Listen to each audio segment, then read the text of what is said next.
चलो, good afternoon all. Chapter number 13 हमारा next chapter है। अभी हम लोगों ने चैप्टर हमारा जो जो थर्ड बुक है हमारी, उसमें हम लोगों ने स्टेटमेंट हम लोगों ने देखा था, फिनेंशियल स्टेटमेंट की बात करी। फिर हम लोगों ने नेक्स्ट चैप्टर में हम लोगों ने फिनेंशियल स्टेटमेंट का एनालिसिस पढ़ा।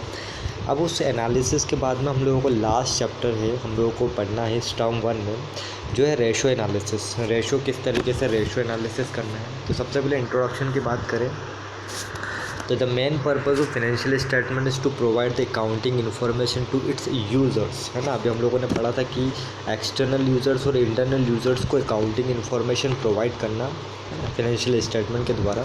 Financial statements are use for analysis, comparison and interpretations purpose, है ना। फाइनेंशियल स्टेटमेंट जो होता है उसको हम लोग एनालिसिस करना, कंपैरिजन करना डेटास का, इंटरप्रेट करना, ठीक है।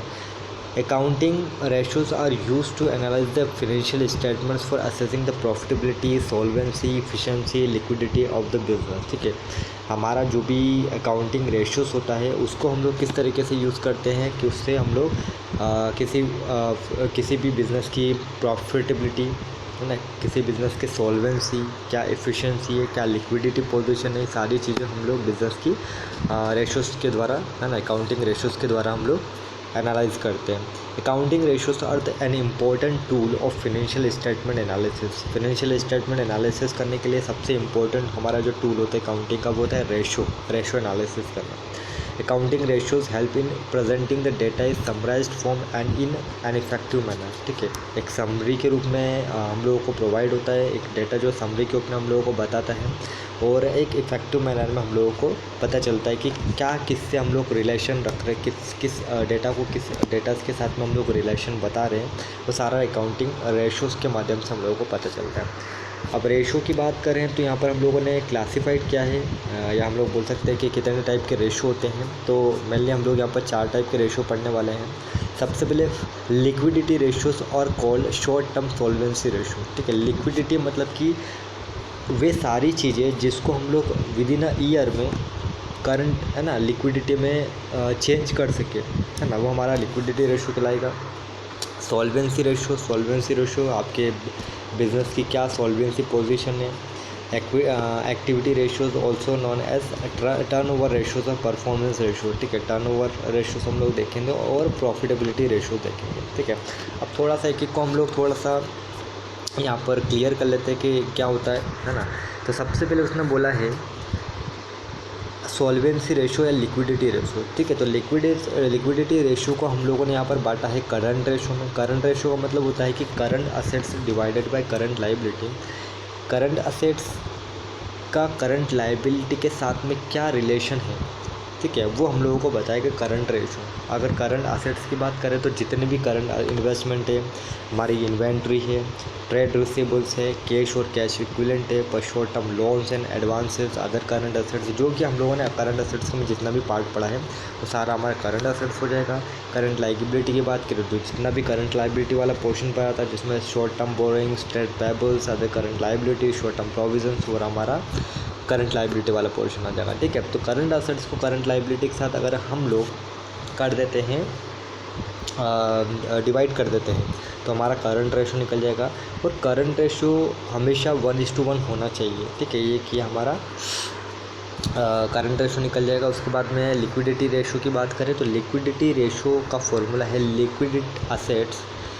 अब वे सारे असेट्स जो कि हम लोगों को क्या हो सकते हैं विद इन ईयर में हम लोग लिक्विड में इसको कन्वर्ट कर सकते हैं डिवाइडेड बाय करंट लायबिलिटी। अब लिक्विड असेट्स का फॉर्मूला है करंट असेट्स जितनी भी है उसमें से 2 चीज़ें हम लोगों को माइनस करनी पड़ेगी, एक तो इन्वेंट्री, है ना, स्टॉक, और दूसरा है प्रीपेड एक्सपेंसेस। मतलब कि हमारा जो प्रीपेड और एक्सपेंसेस और इन्वेंट्री जो होता है वो लिक्विड असेट्स हैं, मतलब कि उनको और जल्दी हम लोग, है ना, इन्वेंट्री और प्रीपेड को हम लोग और ज़्यादा जल्दी हम लोग करंट लिक्विड में चेंज कर सकते हैं, इसलिए हमारी ये लिक्विड असेट्स हो जाएगी।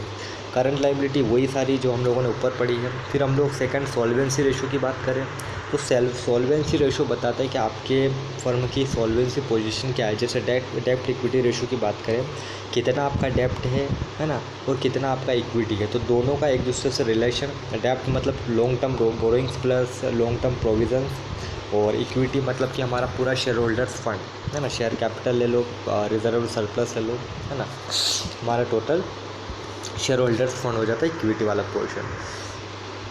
फिर हम लोग टोटल असेट्स टू डेप्ट रेशो की बात करें कि टोटल असेट्स का डेप्ट के साथ में क्या रिलेशन है, तो टोटल असेट्स डिवाइडेड बाय डेप्ट कर देंगे तो टोटल असेट्स डेप्ट रेशो हम लोगों को पता चल जाएगा। टोटल असेट्स मतलब कि ये सारी असेट्स जो नॉन करंट है और करंट है ना, और हमारा जितना भी डेप्ट है, डेप्ट हम लोगों को बताता है long term borrowings plus long term provisions, ठीक है। प्रोप्राइटरी रेशो की बात करें तो प्रोप्राइटर्स फंड, ठीक है, मतलब कि वही हमारा जो शेयर होल्डर्स का फंड है उसमें हम लोग रिजर्व और सरप्लस को जोड़ देंगे तो टोटल असेट्स है। प्रोप्राइटरी फंड्स का हमारे टोटल असेट्स के साथ में क्या रिलेशन है वो हम लोगों को बताएगा, ठीक है। प्रोप्राइटरी रेशो फंड में हम लोग दो चीज़ें शामिल करते हैं, share capital plus reserve and surplus, ठीक है। तो टोटल असेट्स में हमारे पूरी total assets current plus non current वाला आइटम आ जाएगा, ठीक है। इंटरेस्ट कवरेज रेशो की बात करें मतलब कि profit before interest and tax divided by interest on the long term डेप्ट, ठीक है। आपका profit before interest and tax कितना है उसका हम लोगों को रिलेशन करना है इंटरेस्ट ऑन लॉन्ग टर्म डेप्ट के साथ में, ठीक है। उसके बाद में एक्टिविटी टर्नओवर रेशो की बात करें तो यहाँ पर हम लोग इन्वेंट्री की बात करेंगे, ट्रेड रिसीवेबल की बात करेंगे, है ना। उसके अलावा हम लोग ट्रेड पेएबल रेशो की बात करेंगे, ठीक है। तो इन्वेंट्री टर्नओवर रेशो का मतलब ये है कि cost of revenue from operation, आपकी जितने भी कॉस्ट लगी है रेवेन्यू, है ना, कॉस्ट आपकी जितने भी ऑपरेशन जो रेवेन्यू फ्रॉम ऑपरेशन उसकी जितनी भी कॉस्ट लगी हुई है उसको डिवाइड करना हम लोग को इन्वेंट्री के साथ में, एवरेज इन्वेंट्री के साथ में, ठीक है। तो cost of revenue from operation जो है रेवेन्यू फ्रॉम ऑपरेशन में से हम लोग अगर ग्रॉस प्रॉफिट माइनस कर लेंगे तो cost of revenue from operation लगेगी, मतलब कि जितना आपने रेवेन्यू जनरेट किया उसकी कॉस्ट क्या लगी है वो हम लोगों को निकालना रहेगा, ठीक है। उसके बाद अगर एवरेज इन्वेंट्री की बात करें तो एवरेज निकालने का तरीका हम लोगों को पता है, opening inventory plus closing inventory divided by 2, है ना। ओपनिंग और क्लोजिंग को प्लस कर दो, डिवाइड बाय 2 कर दो तो हमारा एवरेज इन्वेंट्री निकल जाएगा। उसी तरीके से ट्रेड रिसीवेबल की बात करें तो यहाँ पर जितना हम लोगों ने टोटल सेल्स किया है क्रेडिट में, है ना, तो क्रेडिट सेल को डिवाइड कर दो एवरेज ट्रेड रिसीवेबल से तो हमारा ट्रेड रिसीवेबल टर्नओवर रेशो निकल जाएगा। तो नेट क्रेडिट सेल्स निकालने के लिए टोटल इसमें से कैश सेल्स को माइनस कर देंगे तो हमारा नेट क्रेडिट सेल्स निकल जाएगा। और एवरेज वही opening trade receivable plus closing divided by 2।